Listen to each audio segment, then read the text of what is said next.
સુરેન્દ્રનગરમાં આમ આદમી પાર્ટીની મહાપંચાયતનું આયોજન થયું, જેમાં આમ આદમી પાર્ટીના મોટા નેતાઓએ ભાષણ કર્યું.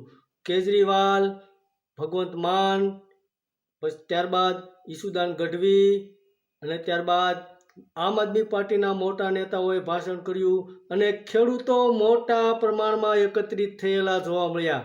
આ આમ આદમી પાર્ટીની મહાપંચાયત સભામાં, આ ખેડૂતોની સભામાં ડેડિયાપાડાથી પધારેલા ડેડિયાપાડાના ધારાસભ્ય ચૈતર વસાવાએ પણ જોરદાર અને ધુઆધાર ભાષણ કર્યું અને ચૈતર વસાવાએ જણાવ્યું કે તમે ખેડૂતો ઉપર લાઠીચાર્જ કર્યા છે. પ્રવીણ રામ અને જે રાજુ કરપડા છે તેઓને જેલમાં ધકેલ્યા છે. આ ખેડૂતો હવે સહન નહીં કરે. તમે ભલે મંત્રીમંડળ બદલાવો, પરંતુ આવનારા સમયની અંદર આ જગતના તાત, આ જ ખેડૂતો તમારી સરકાર બદલવાનો મનમાં વિચાર મૂકી ચૂક્યા છે અને આવનારા સમયમાં તેઓ સરકાર બદલીને જ રહેશે.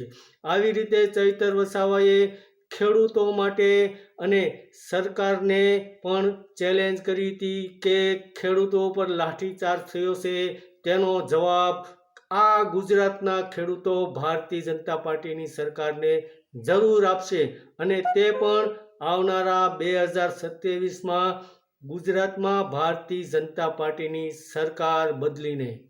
ધન્યવાદ દર્શક મિત્રો.